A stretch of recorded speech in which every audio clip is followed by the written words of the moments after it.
Surprise, motherfucker! Hey, what's up? This is Venger, Satanis, and I'm back. Back to making videos. I should have made some videos, at least one, on my vacation. Because I've just recently had the 10-year anniversary. And, we took a little trip without the kids. That was nice. And we're back now. And then I got sick, just a little cold for like 3 days, and now I feel like 95%. By tomorrow I'll be 100% or 111%. Anyway, what have we got to talk about today? I released the Crimson Escalation PDF, so that is now officially on DriveThruRPG. You can pick that up.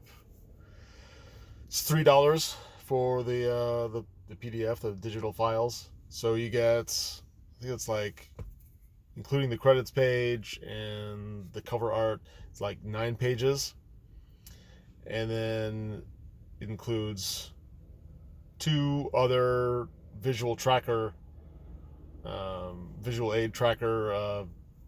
sheets. So there's 2 color versions, and then there's a black and white version. If you want to print it out yourself, you don't want to waste a lot of ink or whatever. Printer friendly.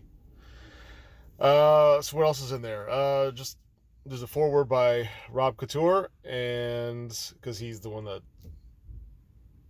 did the real heavy lifting in the beginning to actually bring the idea into being. And the Kickstarter was amazing. I think 840 backers, which is easily double my previous best, and just over $1,100.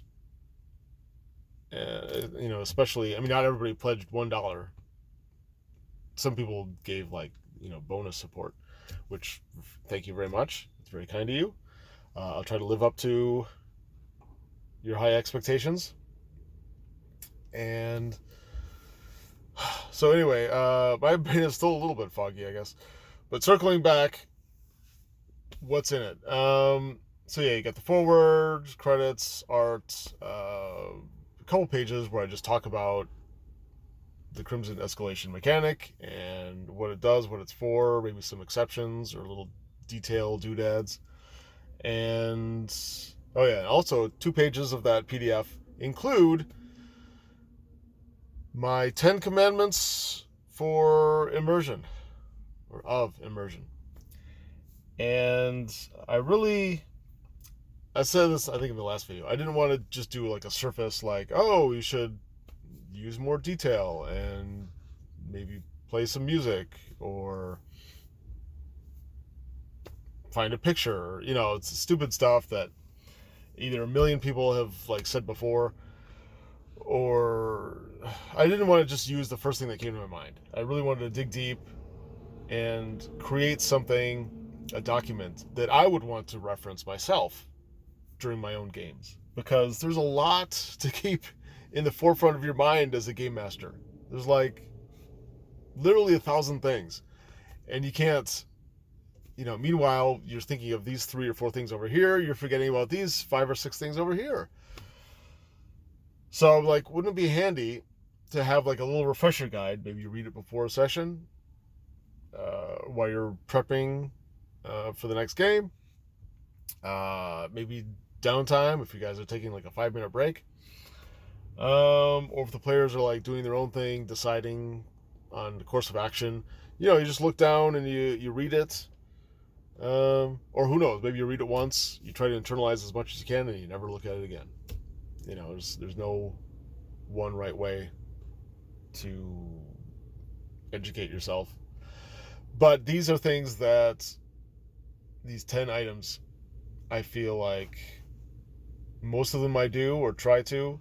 Some I don't, and I want to get better at that. But I think it's all, even if you don't like all 10, or you don't think you'll use all 10, I think at least half or 75% you'll be like, oh yeah, that's worthwhile. That's worth at least considering, or trying out.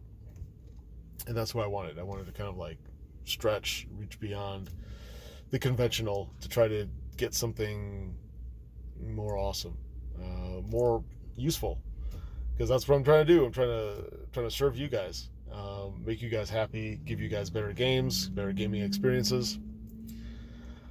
What else? What I really want to talk about was 5.5. So 5th edition is evolving into a new version. That's the big news. I actually posted something, a little article on Your Dungeon is Racist. Check the link down below. Check that out, because it's a funny parody, satirical kind of article in the vein of The Onion and Babylon Bee, stuff like that. But my real opinion is that that says it's going to be backwards compatible, and for the most part, just like any D&D, it will be.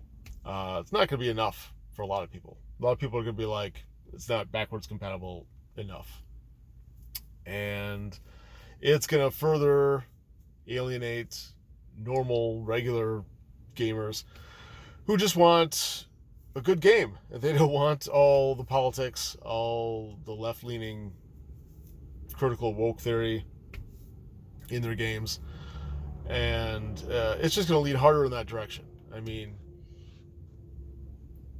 the whole,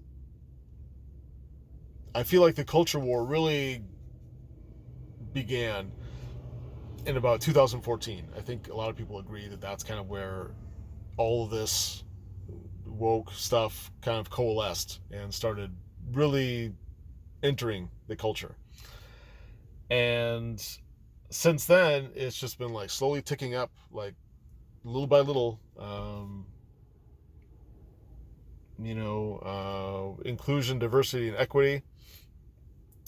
All that stuff. It's just going to get worse.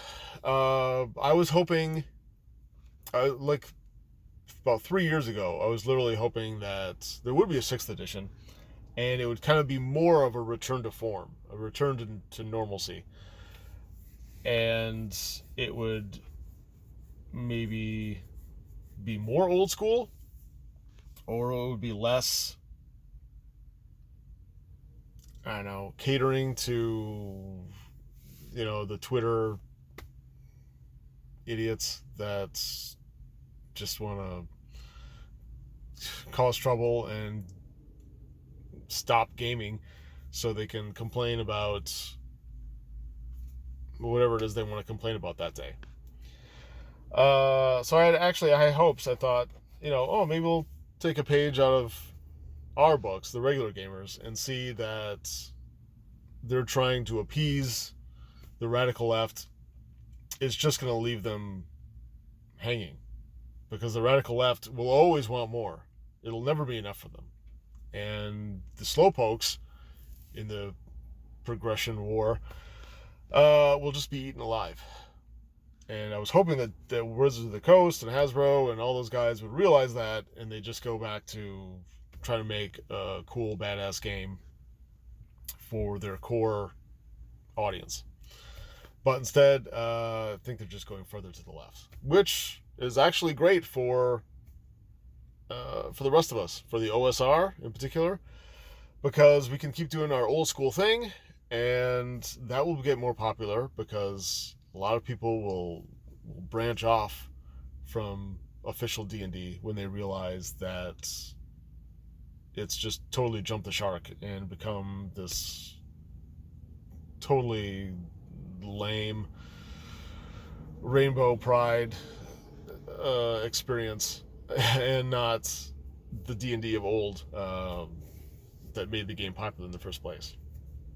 A lot of people will continue with 5.5 or D&D Evolution, or whatever they want to call it, but a significant portion, I think, will break off and will hopefully discover the OSR and see the beauty that is old school role-playing games, and D&D in particular. A lot of people are doing their own thing, are hacking or creating house rules. I did the same with Crimson Dragon Slayer D20. That's been going great for me. It's just enough of 5th edition but steeped in all the old school coolness that allows me to run games literally at the drop of a hat. Like someone could say, "Hey, Venger, like we're all going to be together on Roll20, or even at a game store in 5 minutes. Like, can you run a game for us?" I'm like, "Yeah, absolutely." And it only, a 90-minute game. I can whip them a 90-minute game, including getting everything ready and character creation in like 5 minutes. And that's what I wanted. Arcade mode. Because these days, I don't have a lot of time for playing and running, but I don't have a lot of time to prepare or whatever. I want to get in, do it, and then get out and not have to, worry about like all these extra rules that we don't need. And I mean, really, at the end of the day, you need 10 pages. And that's it. That's all you absolutely need. The essentials. That's all you need. Okay. So, yeah, hopefully a 5.5 will be good for the OSR. I'm hoping it will. It'll definitely drive a lot of people away from D&D. And it's good that they announced it so far, because it's just going to create more turmoil and strife and stress, and the cracks are going to get bigger. More factions will be created, and that leaves more opportunity for the opportunists like myself and Pundit and all the other awesome creators out there that are doing their thing. Yeah, so check out that link for Your Dungeon is Racist. Go buy Crimson Escalation, because I definitely, absolutely believe that will improve your games. Anything that's D&D related or D20 that's got like critical hits and things like that. If you adopt Crimson Escalation, I guarantee you your sessions will be 15% more awesome. And that is a Venger Satanis guarantee. What else? Subscribe if you haven't already. I'd like sometime before my birthday in November to get to 1,000 subscribers. So that would be awesome. So please do that, and then like, comment, and share. All right, that's it for now. Probably another video tomorrow. Bye-bye.